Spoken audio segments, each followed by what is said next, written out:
Vamos lá, pessoal. Na última parte do vídeo aqui, vamos falar sobre as funções da burocracia. Falamos já sobre as 7 dimensões da burocracia, os tipos de autoridade que Weber preconizou. Agora a gente vai falar das funções da burocracia. A primeira função da burocracia é especialização. O que isso quer dizer? Objetivo o crescimento da produtividade. Nos métodos modernos de trabalho, o indivíduo pode se tornar conhecedor de apenas poucas linhas de trabalho. A burocracia permite especializá-lo nas áreas em que é habilidoso. As pessoas em cada posição são competentes no tratamento dos detalhes desta posição. Essa especialização aqui, pessoal, já é um pouco diferente do que Taylor falava lá, tá? É... Aqui ele já está dizendo que o pessoal é um pouco mais conhecedor daquilo que ele faz, tá? Então, se você leva um cara numa mecânica, numa auto, né? Tem um cara lá que cuida da mecânica, tem um cara que cuida da elétrica, tem um cara que cuida, né, da funilaria. Então, cada um é especialista na sua área, tá? É, mas todos eles têm uma visão do todo, né? Todos eles conhecem o processo inteiro. Diferente do que Taylor falava. Taylor falava em especializar, dar um pedaço da tarefa para cada um, né? Vamos pegar esse exemplo da mecânica aqui mesmo, da Auto, né? De uma empresa que presta todos os tipos de serviço no carro. Então você tem o mecânico, o eletricista e o funileiro, vamos supor, né? O mecânico, ele cuida da parte mecânica do carro, obviamente, mas ele tem o conhecimento do todo. Ele sabe que, por exemplo, que se tiver um problema ali que ele olhou e falou, isso aqui é parte elétrica. Então ele vai chamar um especialista da elétrica para cuidar. O eletricista é a mesma coisa, ele vai chegar e vai olhar e falar, opa, isso aqui é a parte mecânica. Mas ele tem o conhecimento do todo. Lá no Taylor, né, o que Taylor dizia? Bom, você é eletricista, tá? Então o seu processo é esse aqui. Então você vai cuidar só de quê, por exemplo? Você só vai trocar uma lâmpada aqui da lanterna do carro. A sua especialidade é trocar a lâmpada da lanterna. E o cara não sabia de mais nada, tá? Então a especialização nesse caso é diferente do que existia lá com Taylor e Ford, ok? Próximo ponto, estrutura. Objetivo é dar forma ou conteúdo da organização. Existe uma hierarquia de comando, de responsabilidade em cada nível para as atividades da unidade subordinadas. Ou seja, eu tenho uma estrutura, eu tenho uma organização, onde eu tenho estruturas hierárquicas e cada estrutura detém um tipo de responsabilidade e aquilo ali vai dar forma à minha empresa, tá? A estrutura provê um relacionamento lógico de atividades. A estrutura é a característica central da teoria clássica e a burocracia trata das descrições de suas potenciais vantagens.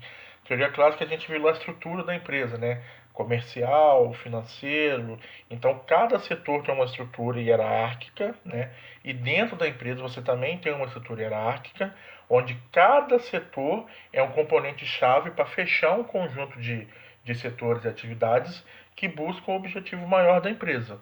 Então, essa estrutura formal, ela vai dar forma, ela vai dar rosto, ela vai dar cara, né, a tudo aquilo que a gente enxerga como empresa, tá? Previsibilidade. Essa é uma das características mais legais da burocracia, tá, gente? É uma das funções mais legais da burocracia. O que ela diz? Ela diz assim, ó, o objetivo é estabelecer o efeito de estabilização da experiência válida. Vamos seguir. As regras, regulamentos, estrutura, aspectos profissionais e outros elementos da burocracia capacitam a previsibilidade e a estabilidade para uma organização. O que ele está querendo dizer é o seguinte, quando ele fala assim, ó, regras, regulamentos, estrutura. Por exemplo, se o cara comete uma falta, se ele falta, o cara falta, né, um dia de serviço, tá? O que a previsibilidade diz? Eu vou pegar o regulamento da empresa e vou olhar. Falta de funcionário. A falta é justificada ou não justificada? Bom, se a falta é justificada, tá? Eu vou abonar o dia. Ele não, é como se ele não tivesse faltado. Agora, se a falta não é justificada, ele vai perder o dia de trabalho e perde o descanso semanal remunerado, né? Que a gente costuma dizer que a gente perde o dia de trabalho e o domingo. O que é o domingo? É o DSR, é o descanso semanal remunerado. Isso, gente, é a previsibilidade. Por quê? Porque está escrito no regulamento. O regulamento diz isso, tá? Então, se eu falto, eu já sei o que vai acontecer comigo, tá? É isso que ele está querendo dizer aqui. Ele diz mais: a burocracia produz certeza, aí ó, certeza. Se eu faltar e não justificar, é certeza que eu vou perder o dia que eu faltei e o domingo, né? A burocracia produz certeza e uma espécie de ordem dentro de uma sociedade anárquica. Né? O que é uma sociedade anárquica? A sociedade anárquica é aquela que, a princípio, não tem regras, não tem controle. Né? Então, é uma sociedade que não passa por regras rígidas de controle. Né? Então, a burocracia produz certeza, uma espécie de ordem dentro de uma sociedade anárquica, racionalizando relações humanas, ou seja, tornando racionais as nossas relações, né? Que de outro modo seriam irracionais e acidentais. Opa, o que ele está querendo dizer com isso aqui? Está querendo dizer o seguinte: se eu não tenho ordem, se eu não tenho regras, se não é racional o meu convívio com outras pessoas, o que poderia acontecer? Se eu discordo de você, eu vou lá e te mato. Eu te bato, eu brigo com você, né? E se eu não tenho o que comer, se eu não tenho dinheiro, eu vou lá e roubo, tá? Isso a gente pode fazer?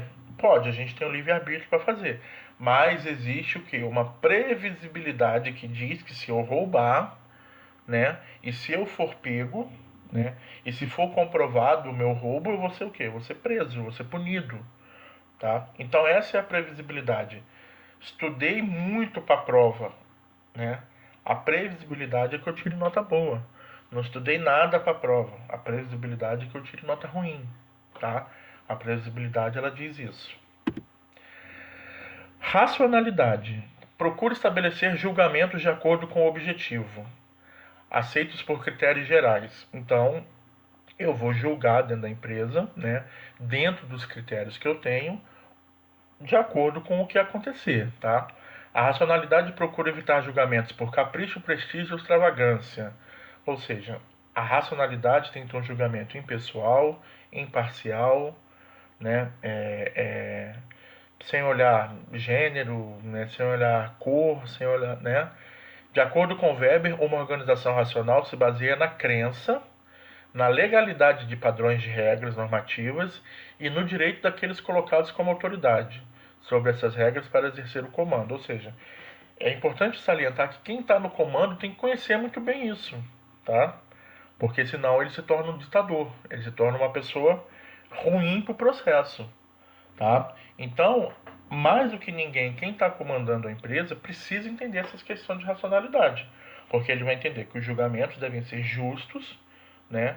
Honestos, com critérios estabelecidos, tá? Para que todo mundo saiba o que vai acontecer e não haja problema nesse sentido de que o julgamento para A é de um jeito, o julgamento para B é de outro jeito. E o que a gente sabe que acontece dentro da empresa, né, pessoal? E o último ponto é a democracia. Palavrinha aí muito falada, né, nesses dias aí que a gente vive, principalmente nos últimos 2 anos, né? O que ele diz aqui sobre democracia? Objetivo: estabelecer a competência como a única base para alcance e manutenção de um cargo. Ou seja, para você se manter num cargo, você precisa ser o quê? Competente, tá? A habilidade do indivíduo define tudo. Ou seja, a habilidade que o funcionário tem para exercer as suas funções que o cargo pede, né, que vai definir o seu futuro dentro da empresa. Como a oportunidade de treinar, de aplicar e de se relacionar para um cargo é aberta a qualquer pessoa, um grau significativo de democracia é alcançado. O que ele está querendo dizer aqui é o seguinte, que qualquer um pode chegar no cargo, né, que almeja, no cargo que quer, né, dentro de um determinado tempo, dentro de uma determinada situação, né. A burocracia pode contribuir para a democracia com suas políticas objetivas internas. Todavia, a mesma burocracia, quando vista de outro enfoque, pode trabalhar contra a democracia. O que ele está querendo dizer aqui é o seguinte: por exemplo, né, eu quero pleitear um cargo dentro da empresa, um cargo maior. Então, me preparo, estudo, né, faço prova, né?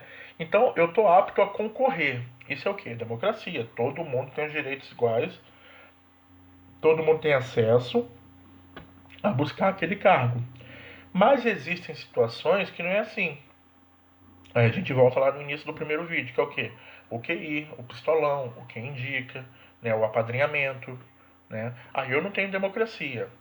E quando a gente começa a enveredar por esse lado, a tendência da empresa é ela ter, né, um engessamento, uma estrutura onde as pessoas ficam amarradas umas nas outras. né? Vira cargo político.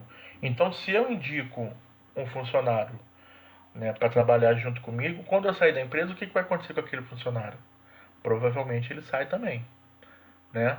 Diferente se eu tenho um cargo que eu alcancei com a minha meritocracia, que eu busquei, que eu estudei, que eu estava preparado, que eu alcancei esse cargo por conta disso, né?